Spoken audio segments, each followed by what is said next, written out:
Assalamualaikum warahmatullahi wabarakatuh. Saya Iva Muhammad Rizky, nomor NPM 1012071. Saya akan mempresentasikan hukum bisnis, aspek badan usaha dan perusahaan. Pengertian badan usaha.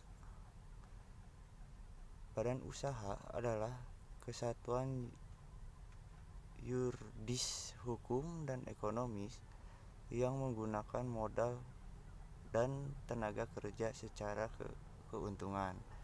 Adapun beberapa hal yang diperlukan untuk mendirikan suatu badan usaha, di antaranya produk dan jasa yang nantinya akan dijual atau diperdagangkan.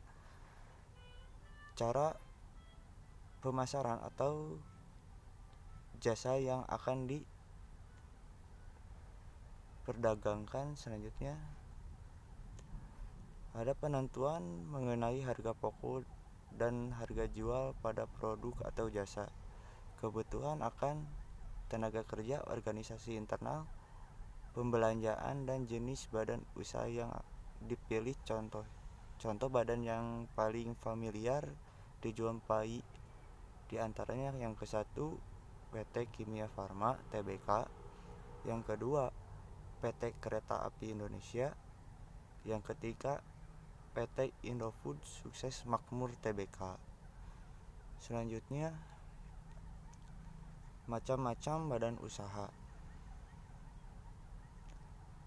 Macam badan usaha berdasarkan kegiatan. Kegiatan usaha dapat bermacam-macam. Di bawah ini adalah suatu berdasarkan jenis kegiatan. Yang ke-1 ekstraktif adalah kegiatan pengambilan apa yang telah dihasilkan oleh sumber daya alam, contohnya hasil hutan, hasil laut, dan lain-lainnya. Terus yang keduanya agresi, yaitu merupakan jenis kegiatan yang berhubungan dengan petani. Yang ketiga industri, kegiatan pengolahan bahan-bahan baku dan bahan penolong menjadi barang setengah jadi atau barang siap dipakai, contohnya sepatu, pakaian, dan sebagainya. Yang keempat, jasa adalah kegiatan memberikan pelayanan dan kemudahan dalam rangka memenuhi kebutuhan, contohnya jasa pengangkut barang, jasa perbankan, dan lain-lainnya. Selanjutnya, macam badan usaha berdasarkan kepemilikan modal. Modal memainkan peran besar dalam pendirian suatu usaha. Tanpa modal yang cukup, suatu usaha tak akan berjalan optimal. Modal usaha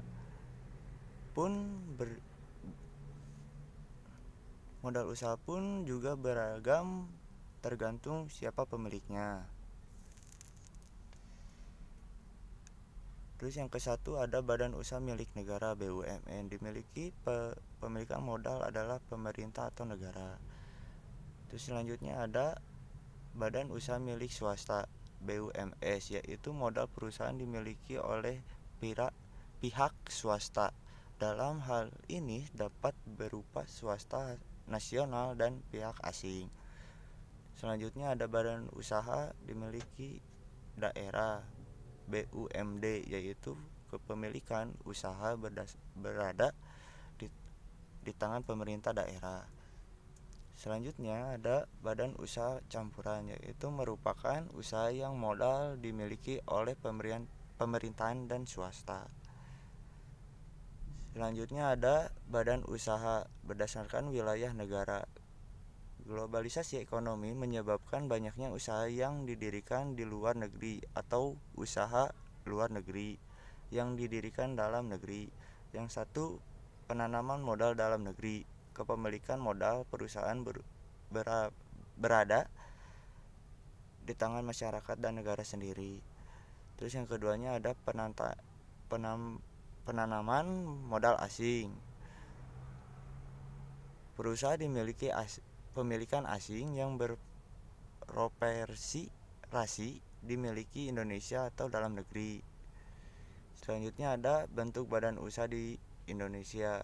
Yang ke satu, koperasi. Koperasi merupakan suatu badan usaha dengan didasari organisasi ekonomi ini dioperasikan oleh kepentingan bersama. Koperasi merupakan sebuah badan usaha organisasi ekonomi yang dioperasikan oleh para anggota untuk memenuhi kepentingan. Yang keduanya ada BUMN, Badan Usaha Milik Negara.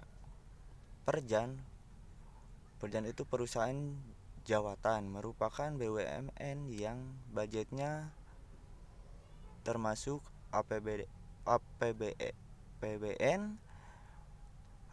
anggaran pendapatan dan pembelanjaan negara. Perjan memiliki tujuan membuat sejahtera masyarakat melalui poin-poin esensi efektivitas ekonomi serta pelayanan yang baik.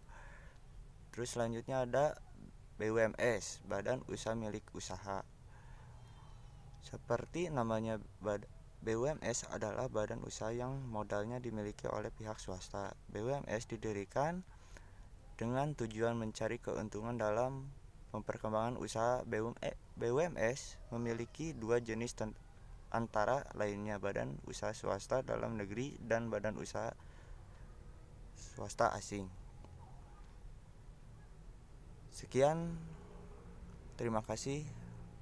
Apabila ada kesalahan dari saya, mohon dimaafkan.